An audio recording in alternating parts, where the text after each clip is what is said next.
بسم اللہ الرحمن الرحیم والصلاة والسلام علی رسولہ الکریم وعلی آلہ وصحبہ اجمعین۔ اللہ تعالیٰ نے آدم علیہ السلام کو تمام علوم سکھائے، وعلم آدم الاسماء کلہا۔ تو اس سے علماء فرماتے ہیں کہ قیامت تک جتنے علوم وجود پائیں گے، جو موجود ہیں، جو پیچھے مٹ گئے، جو آگے نئی ایجادہ، الاسماء پر الف لام اور تاکید کلہا کے ساتھ، صرف شریعت نہیں، ہر چیز کا علم اللہ نے دیا۔ تو انسان کو اللہ نے بولنے والا بنایا۔ الرحمن اللہ کی سب سے پیاری صفت، جس سے اللہ ساری پیاری ہیں، پر جس کو اللہ نے خود اہمیت سے بتایا، الرحمن کون ہے؟ علم القرآن۔ اور رحمان ہونے کا کیا نظارہ ہے؟ خلق الانسان۔ اس میں کیا نظارہ ہے؟ علمہ البیان۔ ہم میں اور جانور میں، پرندے میں کیا فرق ہے؟ یہ چار بڑے دھماکے ہیں جو سورہ رحمان کے شروع ہوتے ہی ہوتے ہیں۔ جب تھوڑا سا ہمارا ذوق سلیم ہو، یعنی ذوق، ادبی ذوق ہو، تو سبحان اللہ کا کلام ہی ایک غذا بھی ہے اور دوا بھی ہے اور نغمہ بھی ہے اور ساز بھی ہے، سر بھی ہے، بربط بھی ہے، تار بھی ہے۔ الرحمن، بسم اللہ الرحمن الرحیم سے قرآن شروع کیا۔ رحمان رحیم ایک چیز ہے۔ کیا ہے تیری رحمت؟ علم القرآن۔ آپ پر سب سے زیادہ رحمت ہو رہی ہے کہ آپ قرآن سیکھ رہے ہیں۔ اور تیری رحمت کیا ہے؟ خلق الانسان، تجھے پیدا کیا احسن تقویم، تیرے جیسا کوئی بنایا ہی نہیں اور مخلوق۔ وہ میری خصوصیت کیا ہے؟ علمہ البیان، تجھے بولنا سکھایا، تجھے بولنا سکھایا۔ اور وَمِنْ آيَاتِهِ خَلْقُ السَّمَاوَاتِ وَالْأَرْضِ وَاخْتِلَافُ أَلْسِنَتِكُمْ وَأَلْوَانِكُمْ۔ ہم ایک ماں کی اولاد ہیں، ایک باپ کی اولاد ہیں۔ آپ کے صرف پاکستان میں 50 زبانیں بولی جاتی، یہ مختلف کیسے ہوگی؟ اللہ کہتا ہے یہ میری نشانی ہے۔ یہ سرحد سے گدھا لے کر آؤ، لاہور سے گدھا لے کر آؤ، اور ادھر سکر سے گدھا لے کر آؤ، اور کوئٹہ سے کھوتا لے کر آؤ، چاروں ایک دوسرے کو سلام دعا کریں گے، حال حوال پوچھیں گے۔ تو پنجابی اکٹھا کرو، پٹھان اکٹھا کرو، بلوچ اکٹھا کرو اور سندھی اکٹھا کرو، وہ سارے ایک دوسرے کے لیے گونگے بیٹھے ہوں گے۔ تو اللہ کہتا ہے یہ میری نشانی ہے کہ میں نے تمہیں بولنا سکھایا۔ ہاں، جنت میں ایک ہی زبان ہو جائے گی، عربی۔ اسے کہتے ہیں زبان، زبر کے ساتھ، اور بولی کو کہتے ہیں زبان، پیش کے ساتھ۔ فرق رکھا کرو۔ اس میں ایک شعر بھی ایک علم ہے۔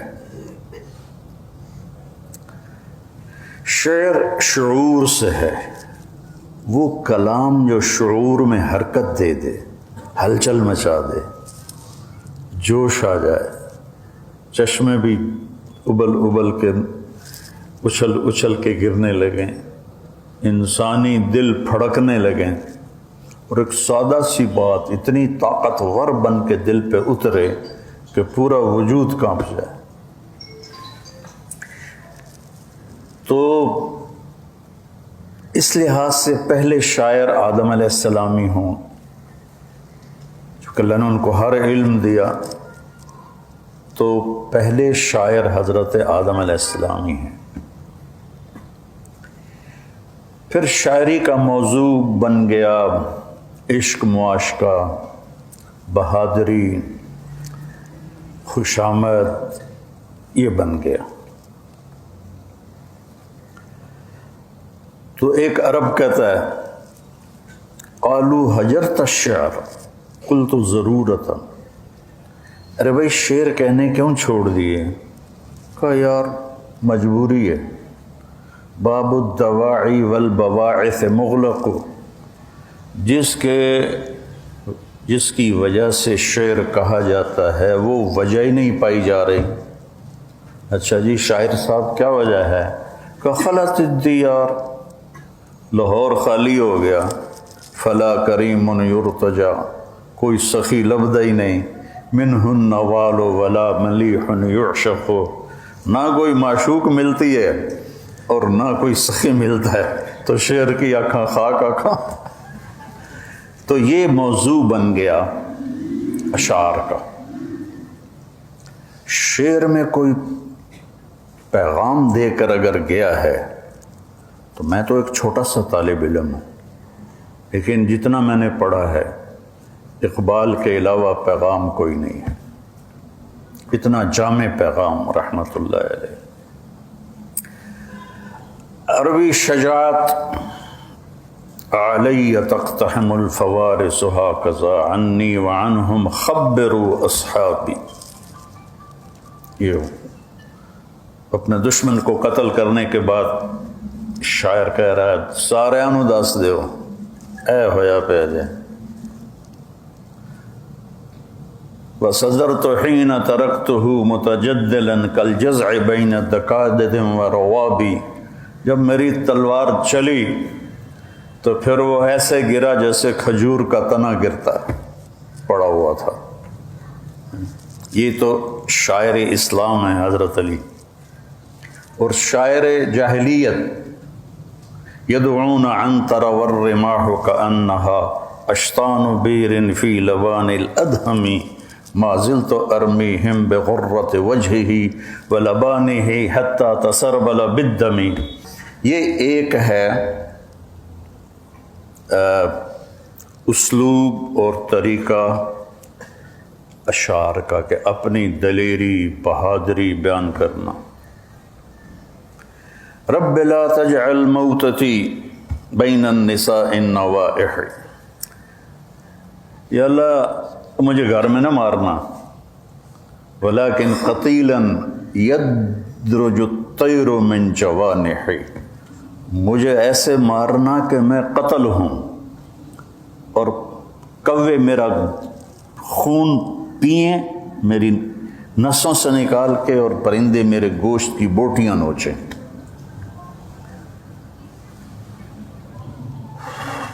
اس پر دیوان بھرے پڑے۔ پھر خوشامد کالشمس فی کبد السماء وضوءها یغشی البلاد مشارقا ومغاربا کالبدر حیث اتجہت رأیتہ یہدی الی عینیک نورا ثاقبا کالبحر یقذف للقریب لآلیا جودا ویبعث للبعید لعالیا۔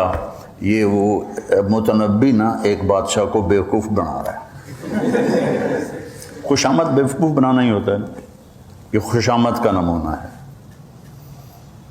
پھر عشق، محبت، ابو نواس کہتا ہے وقف الحوا بی حیث انت فلیس لی متأخر عنہ ولا متقدم، میری محبت نے مجھے وہاں پہنچا دیا ہے جہاں سے آگے کوئی مرتبہ اور مقام ہی کوئی نہیں۔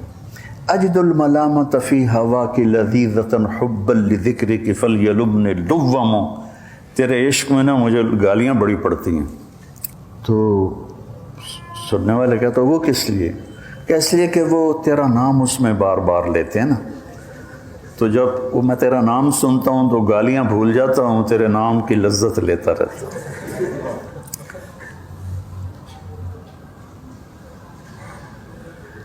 اس پر سارا زور لگا ہے شعراء کا۔ اب ہم آتے ہیں اقبال کی شاعری کی طرف۔ کہ اقبال نے بڑی تھوڑی عمر پائی، 61 سال کی عمر پائی۔ 1877 میں پیدا ہوئے، 1938 میں انتقال ہوا۔ ہماری جماعت گئی 96 میں انڈونیشیا۔ اس وقت جنرل حبیبی صدر انڈونیشیا تھا، تو اس سے ملنے گئے تو اس نے کہا، ڈاکٹر اشفاق صاحب رحمۃ اللہ علیہ تھے، یہ طاہر اشفاق اور طارق اشفاق کے والد تھے، ان سے کہا کہ آپ کو پتہ ہے ہم نے جنگ آزادی کی ابتدا کیسے کی؟ میں نے کہا یہ ہماری تو پہلی ملاقات ہے۔ کہا آپ کے اقبال کی شاعری اور آپ کے لیڈر محمد علی جناح رحمۃ اللہ علیہما، اس کی تقریریں اور ان کی شاعری کو ہم نے انڈونیشین زبان میں ٹرانسلیٹ کروایا اور پھر اپنے قوم کو اس پر اٹھایا اور ابھارا اور پورا ملک آزاد کروا لیا۔ یہاں اب تو خیر سب کچھ چلا گیا، یہاں والوں کو نہیں پتہ اقبال کون ہے، تو باہر کسی کو کیا پتہ ہوگا؟ محمد علی جناح کون ہے، باہر والوں کو کیا پتہ ہوگا؟ انہوں نے بیٹا پیغام پہنچایا، اور بڑی زندگی کے آخری 30 برس پہلے ان کا ذہن اور تھا۔ انگلینڈ گئے پڑھنے، اور وہاں کا فلسفہ پڑھ کے ذہن غلط اور ہونے کی بجائے سیدھا ہو گیا۔ تو انہوں نے اپنے نبی کو پڑھا، قرآن کا مطالعہ کیا، اور پھر ان کے منہ سے الفاظ نہیں پھول گرتے تھے اور شعلے کبھی بھڑکتے تھے۔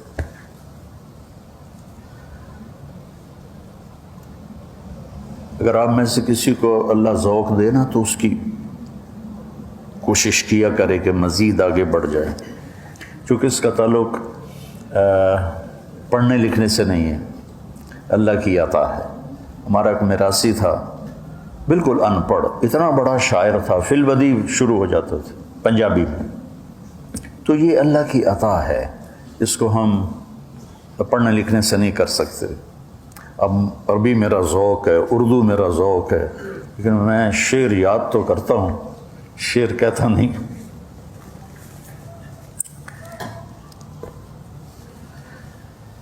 اقبال رحمۃ اللہ علیہ نے امت کو پیغام دیا، امت کو جگایا، امت کو حوصلہ دیا، قرآن کے پہلوؤں کو، سیرت کے پہلوؤں کو شاعری میں ڈبو دیا۔ اور مولانا علی میاں رحمۃ اللہ علیہ فرمایا کرتے تھے کہ اقبال کی فارسی کی شاعری اردو شاعری سے بھی، ان کی اردو شاعری سے بھی زیادہ بلند ہے۔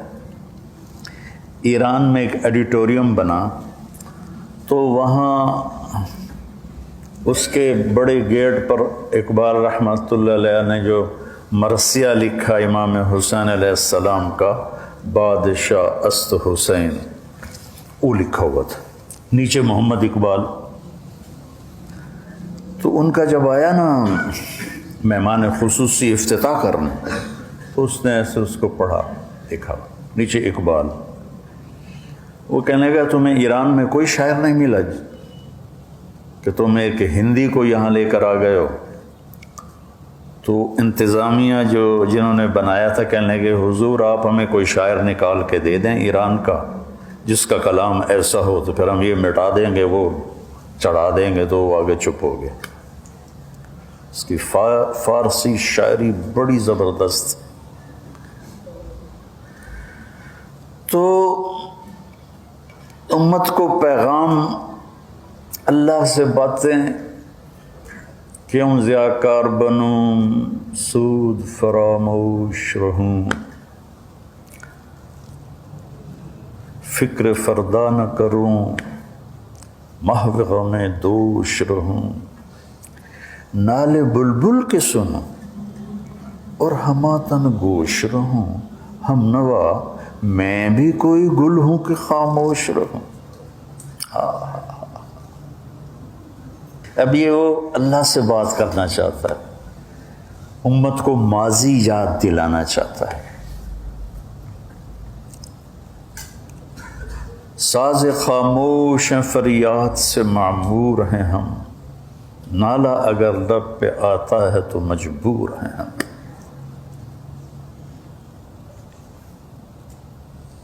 کہتا ہے ہماری صدائیں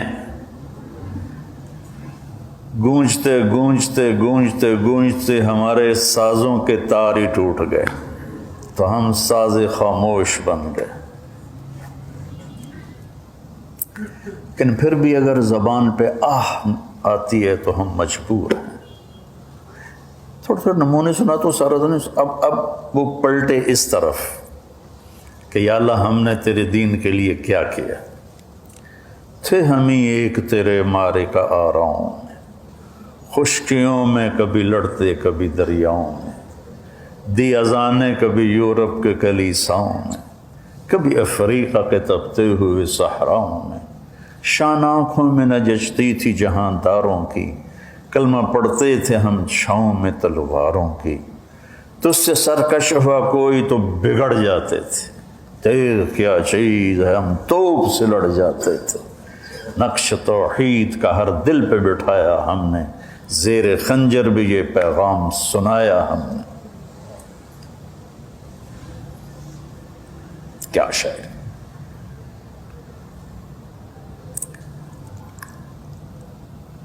کبھی اے حقیقت منتظر نظر آ لباس مجاز میں، کہ ہزاروں سجدے تڑپ رہے ہیں میری جبین نیاز میں۔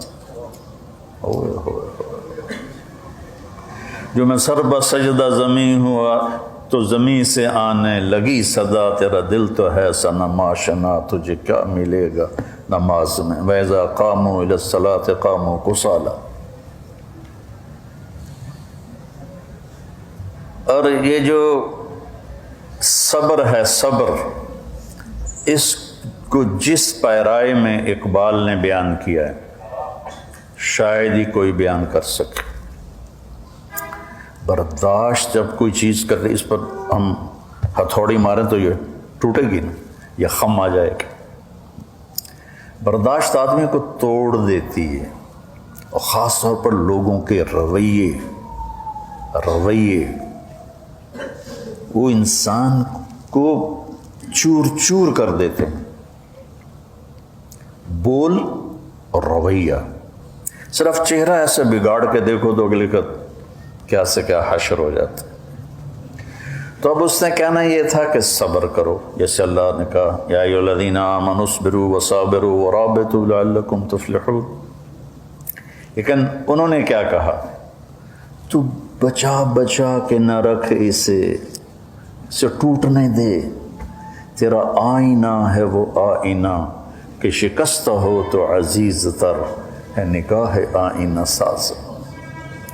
دل کو قرآن سے لے کر آئے کہ دل، اللہ نے قرآن میں دل کو شیشے سے تشبیہ دی ہے، المصباح فی زجاجہ۔ تو یوں کہا کہ اگر لوگوں کے رویوں سے تیرا دل ٹوٹے تو ٹوٹنے دے، یہ جتنا بکھر کے آئے گا اتنا تیرے رب کو پیارا لگے گا۔ انا عند المنکسرۃ قلوبہم، حدیث قدسی اس میں بیان ہوئی کہ میں ٹوٹے دلوں کے قریب ہوتا ہوں۔ تو ایک آپ لوگ اپنے فارغ اوقات میں، یا جب اللہ تعالیٰ آپ کو آگے موقع دے، تو آپ اقبال کو ضرور پڑھیں۔ میرے والد صاحب پڑھتے تھے اور روتے تھے، میں چھوٹا سا تھا تو ان کو فارسی بہت آتی تھی، حالانکہ ذمہ دار آدمی، لیکن انہوں نے 1940 میں BA کیا تھا، 1944 میں، تو ان کا بڑا ذوق تھا تو وہ پڑھتے تھے اور روتے تھے، پڑھتے تھے اور روتے تھے۔ تو اللہ نے اس بندے سے پیغام دلوایا، امت کو پیغام دلوایا۔ اب اللہ کی طرف سے جواب آیا، آئی آواز غم انگیز ہے افسانہ تیرا، اشک بے تاب سے لبریز ہے پیمانہ تیرا۔ اب اللہ کی طرف سے بول رہا ہے کہ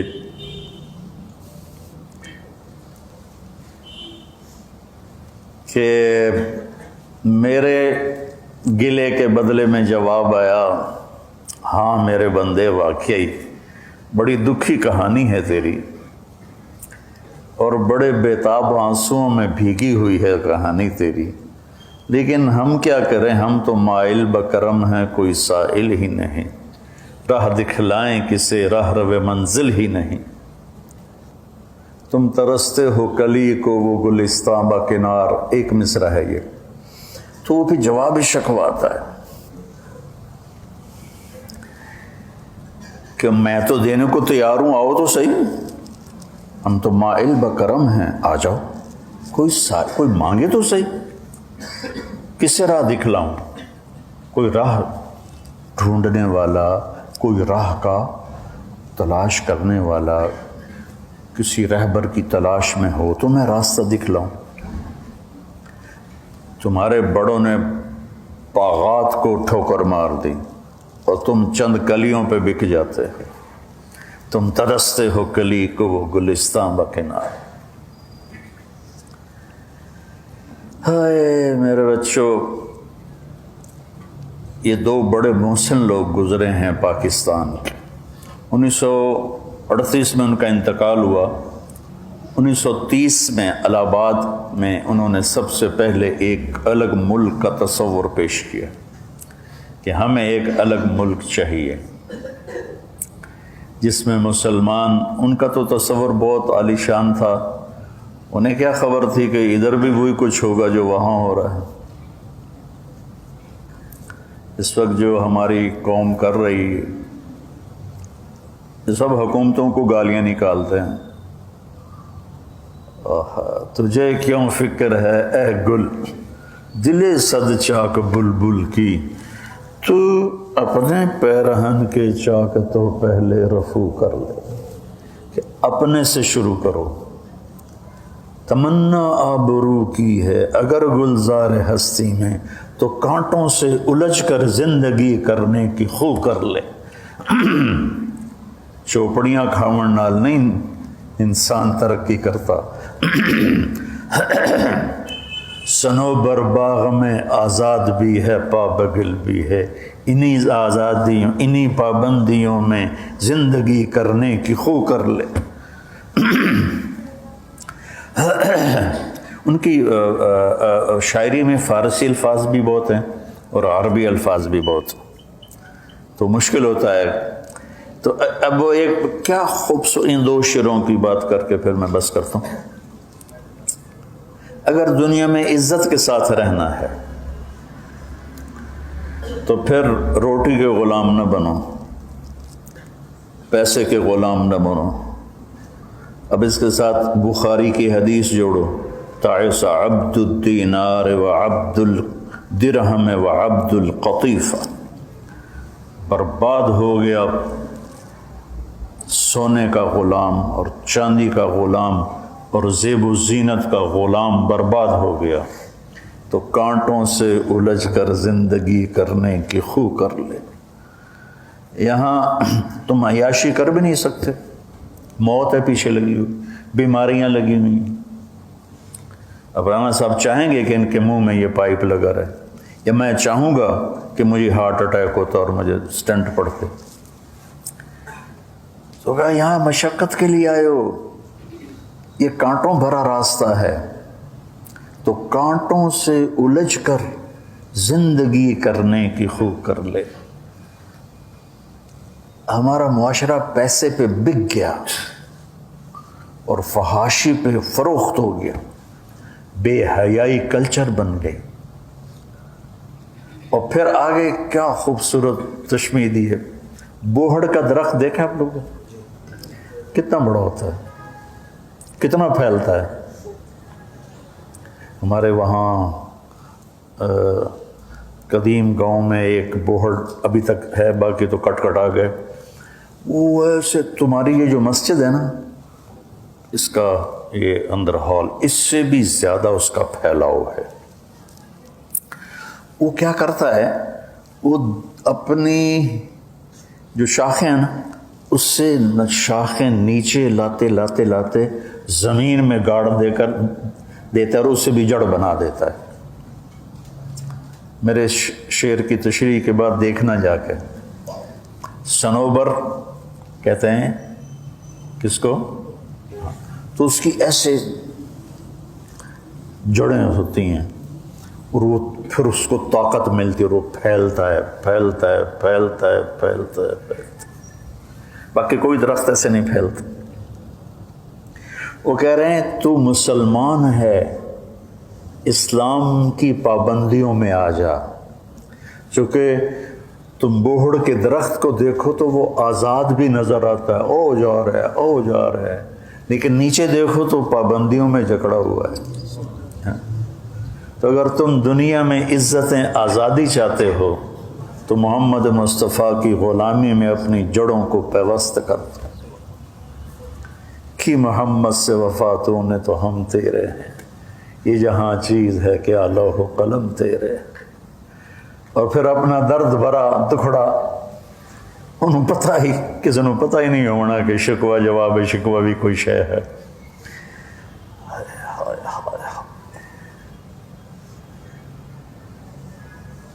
ایک بلبل ہے, ایک بلبل ہے جس کا نام محمد اقبال ہے. ایک بلبل ہے کہ محو ترنم اب تک وہ اپنے نغمے الاپ رہا ہے.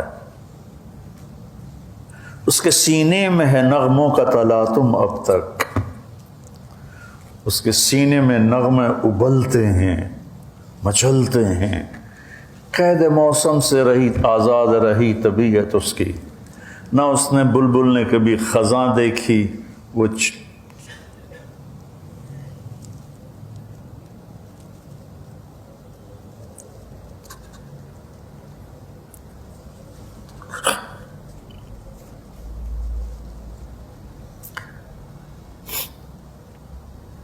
جو ساز سے نکلی ہے وہ دھن سب نے سنی ہے, جو تار پہ بیتی ہے وہ کس دل کو پتا ہے.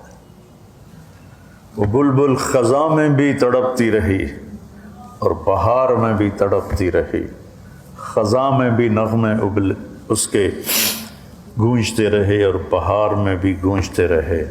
کاش, میں دوبارہ کہوں, قید موسم سے طبیعت رہی آزاد اس کی.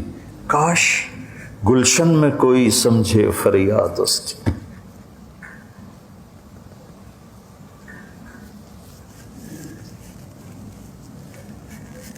میں نے کبھی اس مضمون پہ بات نہیں کی, نہ کبھی کچھ پڑھا. پرانا پڑھا ہوا آپ کو بوسیدہ سا سنایا ہے, لیکن مجھے بھی بہت اچھا لگا کہ میں نے ایک محسن پاکستان کا تذکرہ اچھے الفاظ میں کیا, اچھے نیک محفل میں کیا, نیک بڑے چھوٹوں میں کیا. اللہ اس کا اجر انہی کی روح کو پہنچائے اور ہمیں پابگل کر دے کہ ہم اسلام کی, اللہ اس کے رسول کی شریعت میں اپنے پاؤں جما دیں. پھر ہم ایسے پھیلیں گے, ایسے پھیلیں گے, ایسے پھیلیں گے, ایسے پھیلیں گے.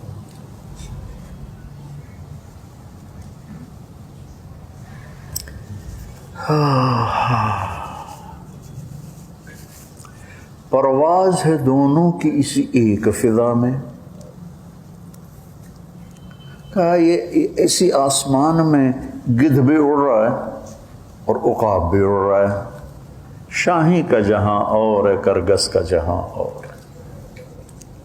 شاہین تازہ گوشت کا شکار کرتا ہے اور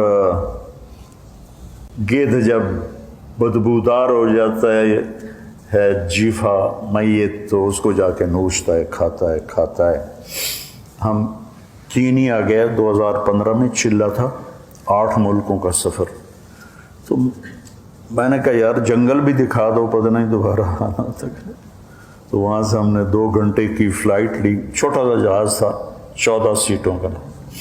تو اس میں ہم جنگل میں گئے. اس کے اندر 3 ایئرپورٹ تھے کچے. تو پہلے ایئرپورٹ کے ساتھ ہوٹل، دوسرے کے ساتھ ہوٹل، تیسرے کے ساتھ ہوٹل.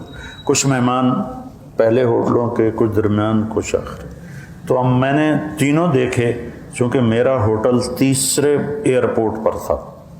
تو وہ پہلے پہ اس نے ہمیں اتارا، دیکھا، دوسرے پہ اتارا، پھر تیسرے پہ اتارا. تو ہم یہ جو میریٹ ہوٹل ہے وہاں خیمے بنے ہوئے ہیں، ہوٹل خیمے، لیکن بڑے محفوظ، جنگلے لگے ہوئے تاکہ کوئی جانور نہ ہو.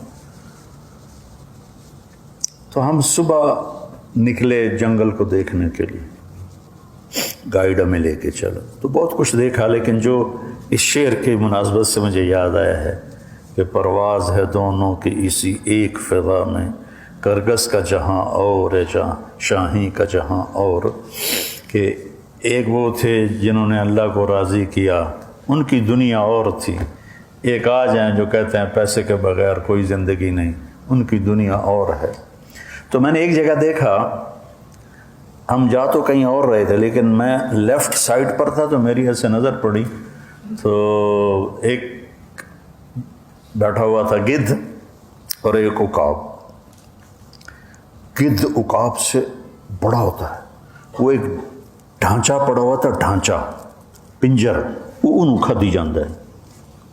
اور عقاب جو تھا نا وہ تازہ چائے کے مزے لے رہا تھا. میں نے کہا اے اقبال اللہ تیری قبر روشن کرے، کرگس کا جہاں اور ہے شاہی کا جہاں اور. تو بیٹا کرگس نہ بنو کہ دنیا کے دیوانے بن جاؤ، امتی بنو، فرقہ واریت سے نکلو، داعی بنو. مدرسوں کی کمی نہیں ہے، ضرورت سے زائد ہیں، ضرورت سے زائد ہیں، لیکن جیسے جوان پیدا کرنے ہیں اس میں نتیجہ بہت تھوڑا ہے. میں چاہتا تھا اللہ یا اللہ میرے ذریعے سے ایک ایسی نسل تیار کر جو امتی ہو، جو بندی بریلویوں کے لیبل نہ ہو، اہل حدیث کے لیبل نہ ہو، امتی ہوں، جو داعی ہوں، جو اللہ کے پیغام کو لے کے پھرنا اپنی سعادت سمجھ، کبھی عرش پر کبھی فرش پر. یہ تو پروین شاکر کا قریب کی شاعرہ ہے. کبھی عرش پر کبھی فرش پر، کبھی ان کے در کبھی در بدر، غم عاشقی تیرا شکریہ میں کہاں کہاں سے گزر گیا. وہ تو کہتی میں کہاں کہاں سے گزر گئی، میں نے اس کو یا کر دیا ہے کیونکہ میں تو اپنی زبان میں کہتا ہوں. میں اس کے لیے بھی یقین مانو اصال ثواب کرتا ہوں، مجھے اس کا یہ شعر اتنا پسند ہے. کبھی عرش پر کبھی فرش پر، کبھی در بدر کبھی ان کے در، غم عاشقی تیرا شکریہ میں کہاں کہاں سے گزر گیا. تم داعی بنو، تم امتی بنو.